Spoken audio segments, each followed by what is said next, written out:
Hello, YouTube pipe community. Welcome back to Pipes, Tattoos, and Conversations. Tattooed Piper here with you.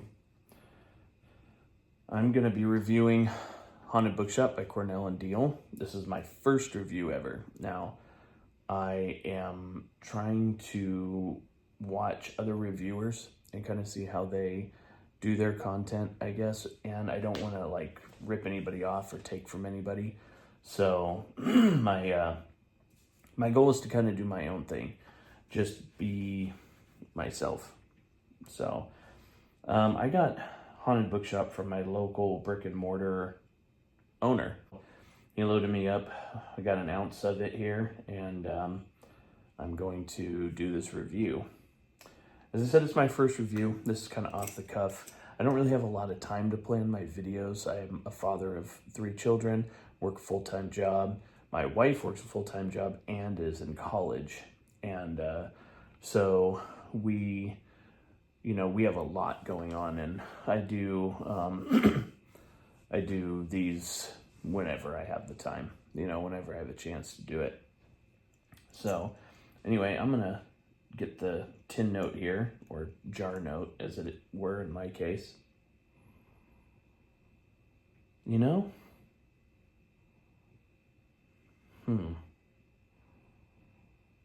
I get the earthy, nutty right off the cuff. It's very, very, like you said, Burley forward. I get that earthy, nutty right off the cuff.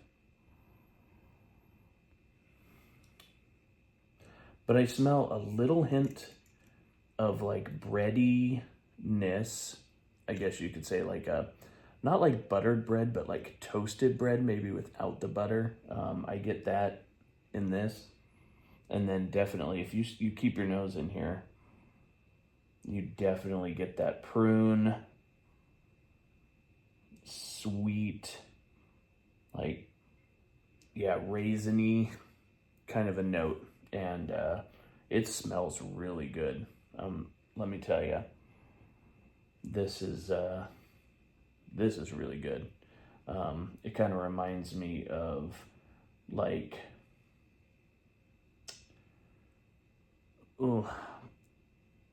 if you're at a picnic and you're laying on not the grass but the dirt, and somebody opens a box of raisins next to you. Kind of has that kind of feel to it. Most people, I'm not sure. Well, no, we used to take raisins for picnics as a little snack. Remember the little box of sun-dried raisins? I can't remember the picture on it. It was a little red box, and I think it was a woman on the red box or whatever. Yeah, I get that. But let me load up this pipe, and I'll be right back with you. All right, I got the pipe loaded up. Let me tell you, this was a little on the drier side. I'd have to say pretty dry, actually. It filled the bowl nice. It's sitting down, it's not puffing out. It's still got a little springiness to it, like you would expect, You look in there, you see how it's still got a little springiness to it. But, it's a little on the drier side, which I expect means that I'm going to have to smoke it a little slower. My cadence is going to have to be slow, and I also expect it to take to flame no problem. Okay, got a good draw. Now, I'm going to be smoking this out of my Savinelli Deluxe, and the number on it is 622KS. It's another Savinelli that I got out of the estate collection that my buddy from work had. And it's a nice pipe, good smoking pipe. I cleaned it up a little bit. I really didn't do anything to the outside. I just cleaned up the inside, left the mouthpiece exactly as it was, because I'm one of those guys who enjoys older things. I'm one of those guys who enjoys older vehicles, older whatever it may be, older movies, older motorcycles. I'm a huge fan of the Panhead, one of my favorite bikes, Knucklehead too, but As I said, I drive around my grandpa's. I'm staring at it right now. One of these videos, I'll show it to you. It's his old 88 S10 that he got brand new, and it's got beautiful patina on it. I just love it. So, but that's another story for another time. Let's get this Savinelli, what did I say, 622? Yeah, 622 KS fired up.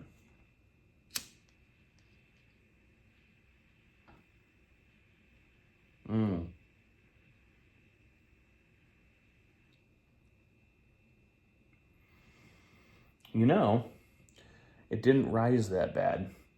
I know when you put your char light on, how the tobacco rises. It didn't rise that bad at all. Barely needs any tampering. This might be just how this tobacco is. But instantly, right when the flame hit the bowl, I could taste the perique, which is interesting.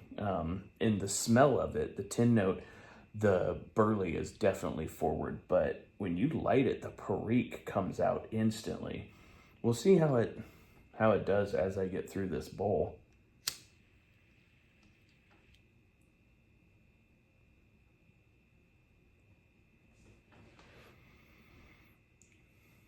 Wow.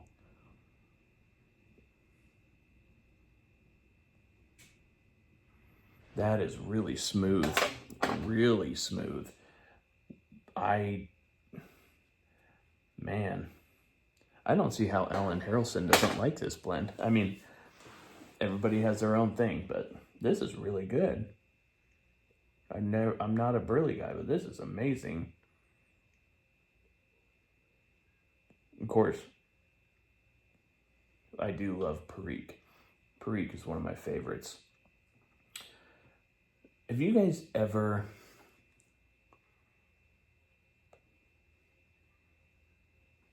had a basement or a relative with a basement? The reason I ask, my grandma lived in Georgia for a long time, in Atlanta, and I've been in Washington since I was 7, so I've been here for 30 years. But we used to take family trips, and we would go back to Georgia, and the rest of the family's in Louisiana, but we'd go back to Georgia, and we would visit my grandmother and do family reunions and, just have a good time. Yeah, this is staying lit really well.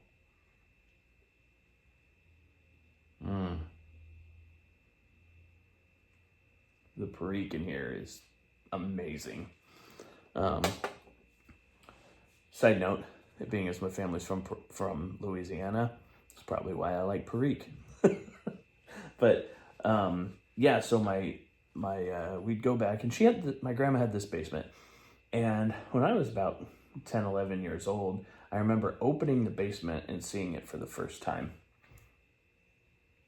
and I was scared. It was dark, it was damp, it was dingy. Kind of had like that musty smell. But when I went down there for the first time, I was like looking around, and I was a little bit nervous, and I finally just started looking at stuff when I was down there. Turned on the light, and everything lit up down there, and there was like old antique furniture and signs, like Coca-Cola signs, and like records, and just a bunch of cool stuff down there, just old jeans and oil cans. And there was this one, I'll never forget this. I turned around the corner, and there was a broadsword down there, and as a boy, I'm instantly like, that is really cool. So I walk over, and I pick up this broadsword.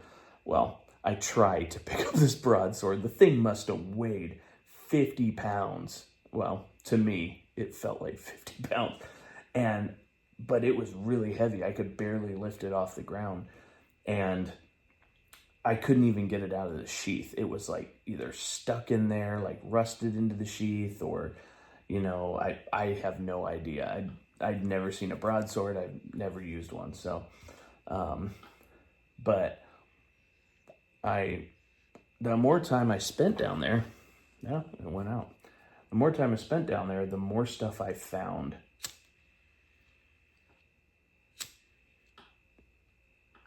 And the more I enjoyed myself. This kind of reminds me of that. It started out musty, dingy from the tin note. But as I'm smoking this, I'm finding more and more like flavor nuances and flavor profiles in it that are intriguing. Just like picking up that broadsword and just finding it intriguing. I'm not sure if that resonates with anybody.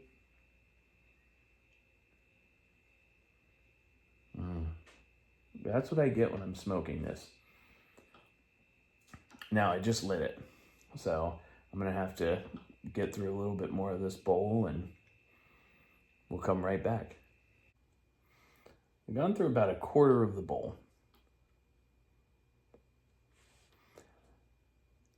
There's kind of this cherry flavor that's coming out for me. And I don't know where that's coming from. Could be the Perique. Could be that this was an estate pipe and maybe there's some remnants of that. But I cleaned them out pretty good, and I did a salt and alcohol bath too. The alcohol I used was actually a bourbon whiskey. So, and then I cleaned and scrubbed these real good. But I'm getting this, like, you know when you go to a restaurant and you get like a Coke or whatever and they have that little cherry that's on the top, or they used to. I haven't seen that since I was a kid. But they had the little cherry that was on the top, and you'd always just pop the little stem and eat the cherry. That's similar to what I'm getting out of this. And it's just a little tiny nuance on top of the raisin.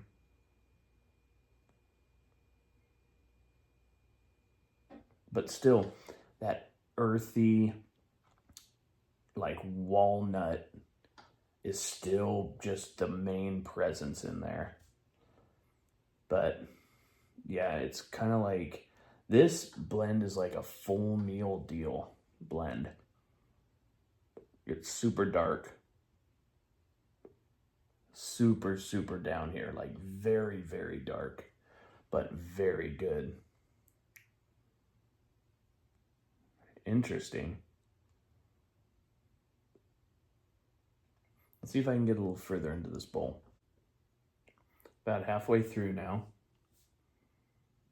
And it's kind of interesting. I retrohaled this just a few minutes ago.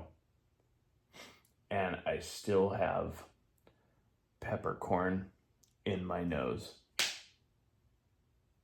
Do you hear that? That was my ankle popped. That's what happens when you get old. Getting old is not for the weak. Yeah.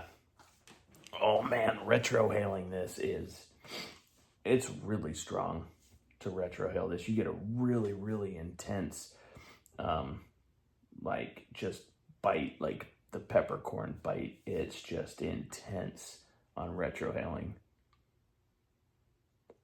Let me see if I can do it one more time. Probably burn my sinuses out, but I love horseradish, so I'm used to that. Oh, yeah, that's a hard peppercorn note for sure. The flavors changed a little bit. It's like got a little bit of a chocolate note to it, but it's very faint. And now it's really earthy, like when you pull up grass, like if you're, just digging up grass, right? The bottom of that clump of dirt that's on the bottom, that smell is what I'm tasting right now. But there's a little subtle hint, like way up here, like in like the high notes, whatever you want to call them, the wispies. That's like a chocolate. It's kind of interesting. But they pair well together. And there's like a sour,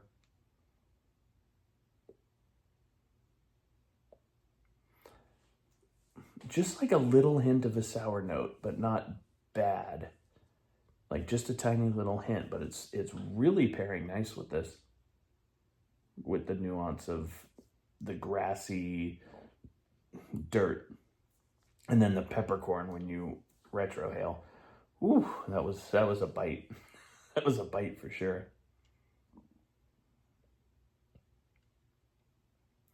Now this is definitely a blend you're gonna want to pair with something because it's really dry.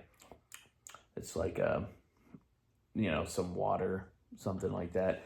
This would probably pair really well with like an oatmeal stout, if you're a drinker, or maybe like a darker whiskey or rum, maybe even a peaty scotch. I'm not a big fan of peaty scotches. But to be honest, I've only tried one, and it was a Macallan. I know there's Macallan and Macallan, and I can't remember which one it was, but it said Islay on it, or for Isle. But I did not like it. I'm the Caribbean Reserve rum guy from Glenfiddich. That is a good scotch. But anyway, what am I talking about? This isn't a scotch review. This is a Haunted Bookshop tobacco review. What am I doing?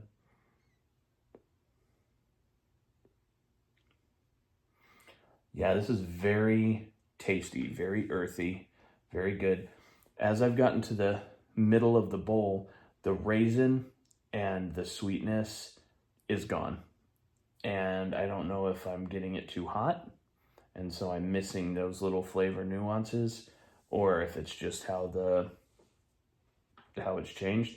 But I can hold this just fine. I can do the cheek test, and it's not super hot. So I think that might just be how it is as the ash builds up on top, and we tamp it down with our handy dandy tamper. It just changes the flavor profile, and that happens with more one-dimensional tobaccos like Lane 1Q. What was the other one? The Peter Stokkebye 24 Nougat. I get pretty much the same all the way through. But when you're talking about Virginias, I mean, straight Virginias, I kind of get the same thing all the way through. But when you're talking about blends where you've got like this, where you got Perique, Virginia, and Burley in here, you're talking about like plum pudding, for example, that's also got Perique and Latakia, and just the flavors are going to change as the tobacco gets compressed in the bowl, and as it burns lower and lower, because you're going to be burning different types of leaf, different types of flavors are going to come out. And this started with a really nice raisin, just like a raisin bread kind of, but like just really raisiny. And then it got more and more earthy and more walnutty.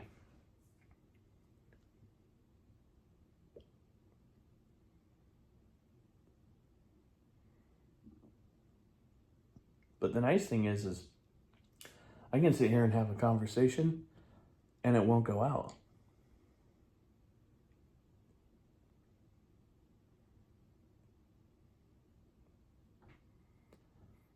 Let me get to the very bottom of this bowl, because I'm starting to get some yeasty, bready qualities back again, but I'm not getting any of the cherry or the raisin. Let me smoke this a little bit more. I'll be right back. Okay. I'm down near the bottom. I keep hooking my pipe on my teeth. Kind of weird, but I'm not used to this pipe. I don't smoke it very often, but I designate this one for Burleys. And I have another one in there too, which I'm not sure what it is. I think it's like just a drugstore pipe or whatever. It's one that the handle screw, or the stem screws down into the bowl. I'll have to show you guys that one and that one's also a Burley. So when I do the review of H Burley Flake, I'll probably use that one. It's a smaller bowl too.